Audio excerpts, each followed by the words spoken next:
Here we go. I'm gonna bring you guys in for a little training vlog.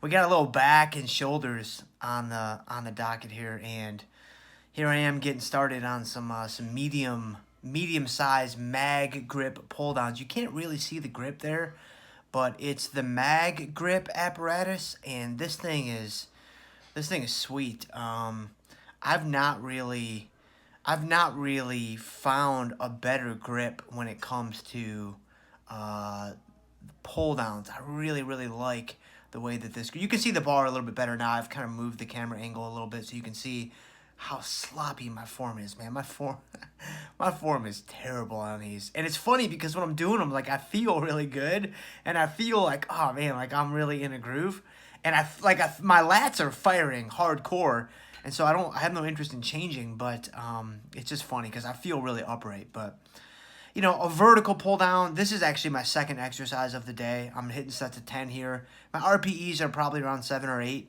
I don't have my logbook in front of me, but I remember them being around 7 or 8. I'm using like 180, 185, 190 in terms of poundages.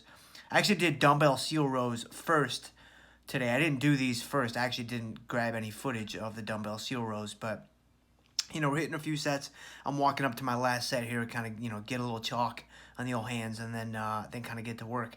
But I think I hit 190 here, and maybe got up to an RPE of about 8, and so definitely leaving something in the tank. That's how I like to train for the most part these days. I don't really like to take too many sets to failure, or I don't really take any sets beyond failure these days. I don't really do drop sets. I don't do a ton of rest pause.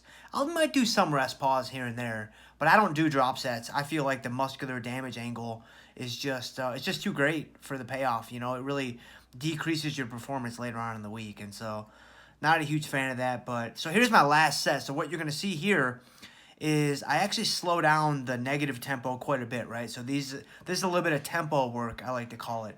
And so I've cut the weight way down to probably about 65% of what I was using. And I really just want to get those lats firing, one last time with a nice strong contraction. You want to be careful with doing a ton of negative work, and especially really heavy negatives, because it does do a ton of muscular damage. And you got to remember that, muscular damage is only one piece to the puzzle. It's not the only piece to the puzzle. And so I like to be able to still hit high numbers of volume, so I keep my muscular damage kind of, in mind there. A little bit of stretch action there at the end. So we're going to move now into, this has quickly become maybe my favorite lat exercise. I might say that about every exercise today. But I am on the hammer row, and this is the seated hammer row. You can't really see. You can kind of figure it out, but I have an underhand grip, and I'm doing these unilaterally, and the stretch that you can get on these is like, it is just to die for, man. Like the stretch, I mean, it is like a bowl of spaghetti and meatballs. Like meatballs. It is like a bowl of something really good. And so I really like, range of motion is so underrated when it comes to volume, right? Most of us kind of settle into the range of motion that we're comfortable with, right? We kind of settle into the same range of motion, and that's just the range of motion that we use for whatever exercise we might be dealing with, squats or underhand hammer rows or whatever. But once you settle into a given range of motion, if you can extend that range of motion, then you can actually end up adding volume because you're taking, the load over a greater distance, right? You're having to do work over a greater plane. And so it just makes sense. You can actually see it more clearly here. I got a better angle here from the other side.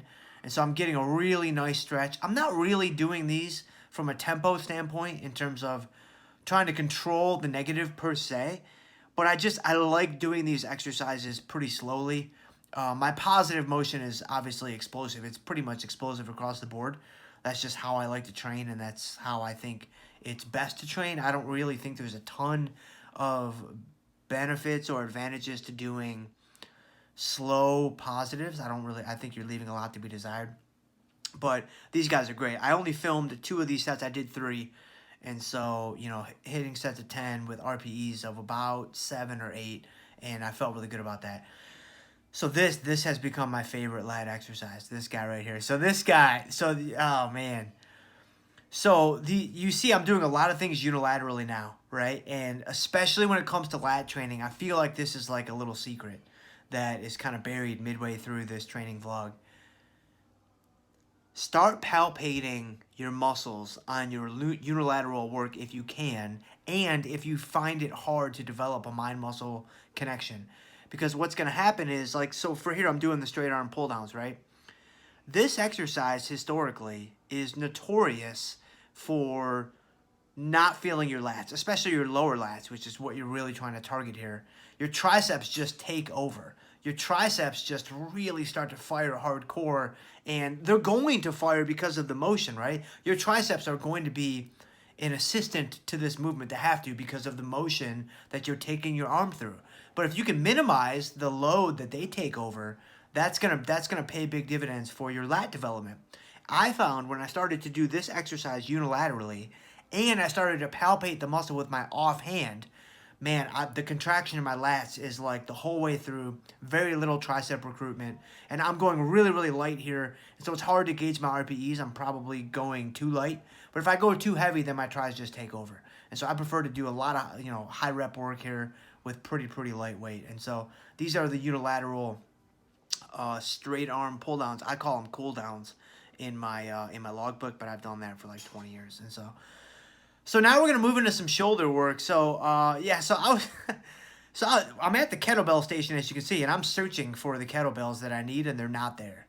And so one thing about quads that's amazing is everybody racks their weights. Like almost everybody racks their weights. You don't normally have a problem like this, but every once in a while these kettlebells just disappear, and then we have to find them. Like we don't know where they are.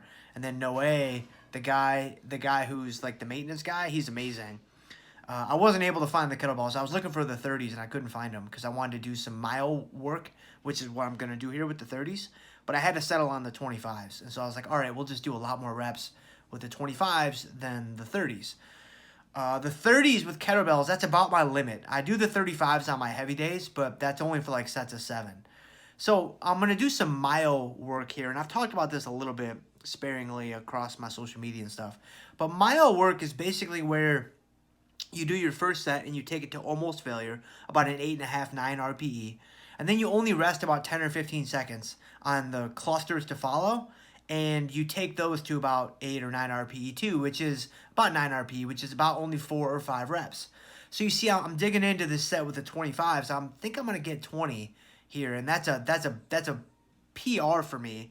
Not that I'm tracking PRs on my kettlebell work, but I've only taken it up to 18 or 19 in the past, so I was pretty fired up about this.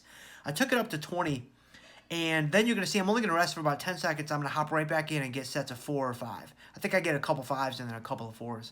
The basic idea here is most of the bread and butter that's done in a given set is at the end, right? The reps in the beginning, you're not really recruiting the full gamut of all the muscle fibers, right? To get all the fast twitch guys firing, which is what you really want, those don't really come into play until the end of a set, especially when you're dealing with really light weight. When you're dealing with really heavy weight, all your fibers kind of start firing from the beginning, which is one of the huge benefits to dealing with heavy weight. But you see here I only rested about 10 seconds, and I'm right back into it.